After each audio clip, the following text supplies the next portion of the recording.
അല്പസമയത്തിനകം തന്നെ വിധി പ്രസ്താവം ഉണ്ടാവും. ഈ കുറ്റക്കാരാണെന്ന് കോടതി കണ്ടെത്തിയ നടി ആക്രമിച്ച കേസിലെ 6 പ്രതികൾക്ക് നൽകാൻ പോകുന്ന ശിക്ഷ എന്താണ് എന്ന് അറിയാനുള്ള കാത്തിരിപ്പിലാണ് നമ്മളുള്ളത്. ഇന്ന് ശിക്ഷാവിധി പ്രഖ്യാപിച്ചാൽ വൈകാതെ തന്നെ വിധിപ്പകർപ്പ് ലഭ്യമാകും.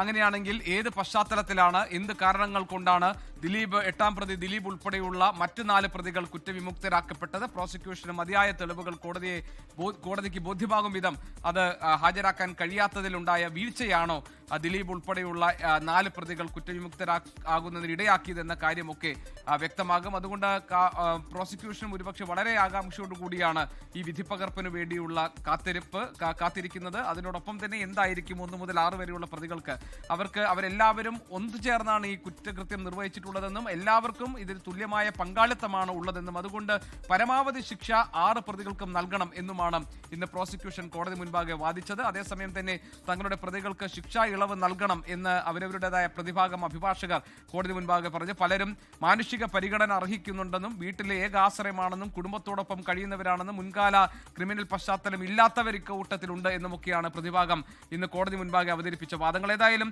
ഇതെല്ലാം പരിഗണിച്ച ശേഷം തുല്യ പങ്കാളിത്തത്തോടുകൂടി നിർവഹിക്കപ്പെട്ട ഒരു കുറ്റകൃത്യമായിരുന്നു കൊച്ചിയിൽ നടി ആക്രമിക്കപ്പെട്ട സംഭവം എന്നതിൽ ഇന്ന് അവർക്ക് നൽകുന്ന ശിക്ഷ അതിന് സാക്ഷ്യം പറയും. കാരണം ഈ കുറ്റകൃത്യത്തിന്റെ തീവ്രത എത്രത്തോളമുണ്ട്, തുല്യമായ പങ്കാളിത്തം എല്ലാവർക്കും ഉണ്ടോ, അങ്ങനെയെങ്കിൽ എല്ലാവർക്കും വലിയ ശിക്ഷ പ്രോസിക്യൂഷൻ ആവശ്യപ്പെട്ടതുപോലെ നൽകാൻ ഒരുക്കമാകുമോ വിചാരണ കോടതി എന്ന കാര്യം നമുക്ക് ഇപ്പോൾ അറിയാം. അല്പസമയത്തിനകം വിജയകുമാർ നമ്മളോടൊപ്പം തുടരുന്നുണ്ട്. വിജയൻ, ഇതിൽ ഒരു പ്രധാനപ്പെട്ട ഒരു പരാമർശമാണ് ഇന്ന് കോടതി നടത്തിയത് അതിജീവിതയെക്കുറിച്ച്. Supreme dignity of a woman, അതിജീവിതയുടെ നിസ്സഹായാവസ്ഥ പരിഗണിക്കേണ്ടതല്ലേ എന്ന് കോടതി ഒരു ഘട്ടത്തിൽ ചോദിക്കുന്നുണ്ട്. കാരണം ഇതിൽ സ്ത്രീയുടെ അന്തസ്സ് എന്നത് ഏറ്റവും പ്രധാനപ്പെട്ട കാര്യമല്ലേ എന്ന് കോടതി ഈ വാദം കേൾക്കുന്ന ഒരു ഘട്ടത്തിൽ ഇടപെട്ട് ചോദിക്കുന്നുണ്ട്. മാത്രമല്ല അതിജീവിതയുടെ അഭിഭാഷക ഇവിടെ ഉണ്ടോ എന്ന് കോടതി മുറിയിൽ ഒരു ചോദ്യം ജഡ്ജി ചോദിക്കുന്നുമുണ്ട്. ഇന്ന് ഒരു അഡ്വക്കേറ്റ് എയ്ഡ് ആയിരുന്ന അഡ്വക്കേറ്റ് ടി ബി ബിനി ആ സമയം കോടതിയിൽ ഉണ്ടായിരുന്നില്ല എന്നാണ് ഞാൻ മനസ്സിലാക്കുന്നത്.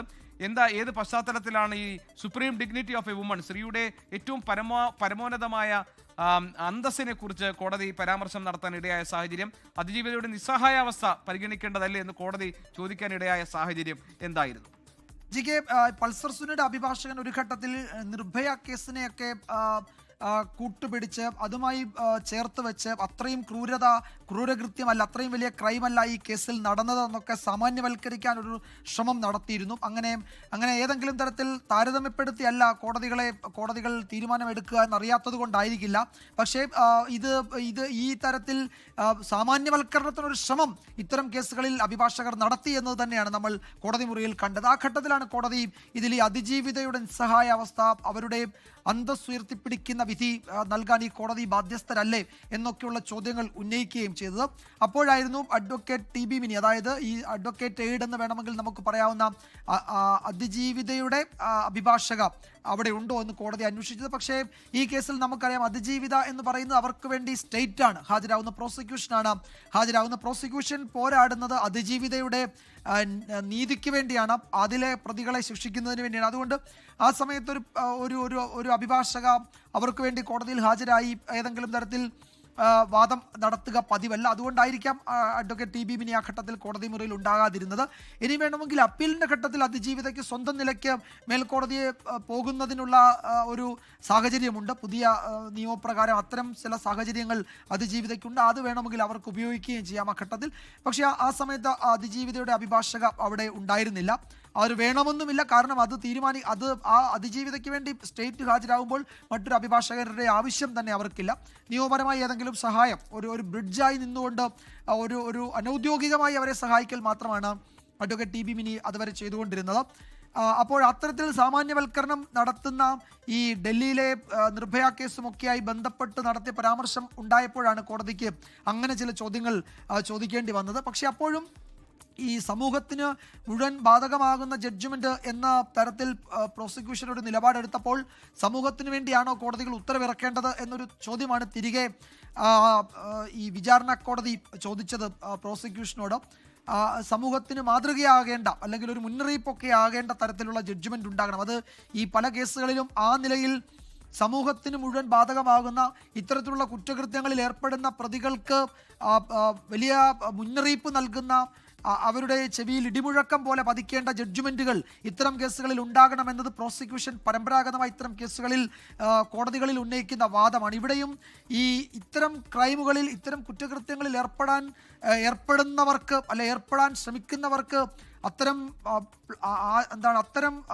പ്ലാനുകളുമായി അത്തരം ഗൂഢാലോചനയുമായി അത്തരം ആലോചനകളുമൊക്കെ നടക്കുന്ന കൊടും ക്രിമിനലുകൾക്ക് ആകെ ബാധകമാകുന്ന അവർക്കൊക്കെ വലിയ മുന്നറിയിപ്പ്, കനത്ത മുന്നറിയിപ്പ് നൽകുന്ന ഒരു ഉത്തരവ് തന്നെ വിചാരണ കോടതിയിൽ നിന്നുണ്ടാകും എന്നാണ് കേരളം മുഴുവൻ പ്രതീക്ഷിക്കുന്നത്. കാരണം ഇതിലെ കൊടും കുറ്റകൃത്യം ഇവിടെ സംശയാതീതമായി തെളിയിക്കപ്പെട്ടിട്ടുണ്ട്. അതിൽ ആരെങ്കിലും ഒഴിവാക്കി എന്നതുകൊണ്ടല്ല എന്നത് അവിടെ നിൽക്കട്ടെ. പക്ഷേ അപ്പോഴും ആ കൊടും കുറ്റകൃത്യം ഇവിടെ തെളിയിക്കപ്പെട്ടിട്ടുണ്ട്. ആ കുറ്റവാളികൾ നിയമത്തിന് മുന്നിൽ നിൽക്കുകയാണ്.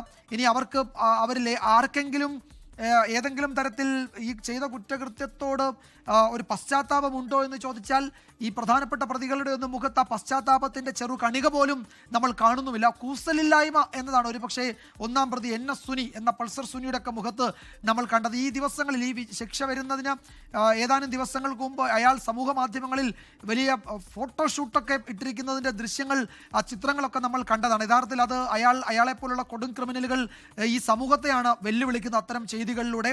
അങ്ങനെയൊക്കെ ഇത്തരം കുറ്റകൃത്യം ചെയ്തതിൽ പശ്ചാത്താപത്തിന്റെ കണിക പോലും മനസ്സിലോ മുഖത്തോ ഇല്ലാത്ത പ്രതികൾക്ക് പരമാവധി ശിക്ഷ നൽകണമെന്ന് പ്രോസിക്യൂഷൻ ആവശ്യപ്പെടുന്നതിൽ ഒട്ടും അതിശയോക്തിയില്ല. അതങ്ങനെ തന്നെ ആവുകയും വേണം. അത് വിചാരണ കോടതി അതേ ഗൗരവത്തിൽ തന്നെ അത് കണക്കിലെടുക്കും എന്നാണ് കേരള സമൂഹം ഈ ഘട്ടത്തിലും പ്രതീക്ഷിക്കുന്നത്. അത്തരം കുറ്റവാളികൾക്ക് ഇനി കുറ്റകൃത്യം ചെയ്യുന്നതിന് അതിന് തയ്യാറെടുക്കുന്ന കുറ്റവാളികൾക്കും ഒക്കെ വലിയ പാഠമാകുന്ന, വലിയ മുന്നറിയിപ്പാകുന്ന ഒരു വിധി, ഒരു ശിക്ഷാവിധി തന്നെ വിചാരണ കോടതിയിൽ നിന്നുണ്ടാകും എന്നാണ് നമ്മൾ കരുതുന്നത്. ഏതാണ്ട് ഒരു മണിക്കൂറിലധികം നീണ്ട ശിക്ഷയിന്മേലുള്ള വാദത്തിൽ അത് പ്രോസിക്യൂഷന്റെ മറുപടിയും പ്രതിഭാഗത്തിന്റെ മറുപടിയും ഒക്കെ വിചാരണ കോടതി കേട്ടതാണ്. ആ പ്രതികളെ വീണ്ടും 3:30 ആയപ്പോഴേക്കും വിചാരണ കോടതി മുറിയിൽ എത്തിച്ചിട്ടുണ്ട്.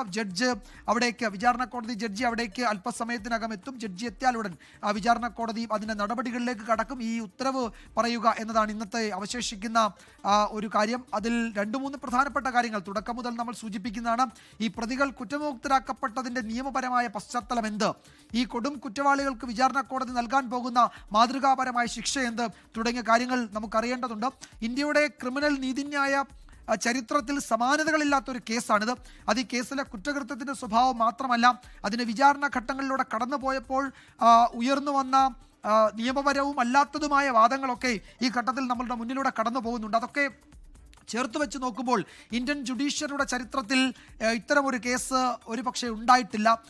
ഇത്തരം കുറ്റകൃത്യങ്ങൾ തന്നെ ഉണ്ടാവാതിരിക്കട്ടെ എന്നാണ് നമ്മൾ ആഗ്രഹിക്കുന്നത്. അത്തരം കുറ്റകൃത്യങ്ങൾ ചെയ്യാൻ ഇറങ്ങിത്തിരിക്കുന്നവർക്ക് ഈ എറണാകുളത്തെ ഈ പ്രത്യേക കോടതിയുടെ വിചാരണ കോടതിയുടെ ഈ ഉത്തരവ് വലിയ മുന്നറിയിപ്പും പാഠവുമായിരിക്കും എന്ന് നമുക്ക് പ്രതീക്ഷിക്കാം. അതുകൊണ്ട് ആ ജഡ്ജ്മെന്റിന്, ആ വിധിക്ക് വേണ്ടി കാത്തിരിക്കുകയാണ്. സമയം 3:50 ആകുന്നു. ഏത് സമയവും വിചാരണ കോടതിയിൽ നിന്ന് ആ വിധിന്യായം ഉണ്ടാകും. ഈ കുറ്റവാളികളെ കുറ്റകൃത്യത്തിൽ നേരിട്ട് പങ്കെടുത്തു എന്ന് കണ്ടെത്തുകയും അതിലെ ഗൂഢാലോചനയിൽ നേരിട്ട് പങ്കെടുത്തു എന്ന് കണ്ടെത്തുകയും അതിലെ കുറ്റകൃത്യത്തിന്റെ സ്വഭാവം അനുസരിച്ച് കടുത്ത ശിക്ഷ തന്നെ അവർക്ക് നൽകുകയും വേണമെന്ന് വിചാരണ കോടതിയിൽ പ്രോസിക്യൂഷൻ ഒറ്റ സ്വരത്തിൽ ആവശ്യപ്പെടുകയും ചെയ്ത കേസിൽ എന്താണ് ഈ കോടതി നൽകാൻ പോകുന്നത് എന്നറിയാൻ കേരളം ആകാംക്ഷയോടെ കാത്തിരിക്കുകയാണ്. ലോകത്തെവിടെയായാലും ഏത് സമയത്തും 24 വാർത്തകളും ഓഗ്മെന്റഡ് റിയാലിറ്റി പാക്കേജുകളും എക്സ്പ്ലെയിനറുകളും വിശദമായി കാണാൻ ഞങ്ങളുടെ യൂട്യൂബ് ചാനൽ നിങ്ങൾക്ക് സബ്സ്ക്രൈബ് ചെയ്യാം.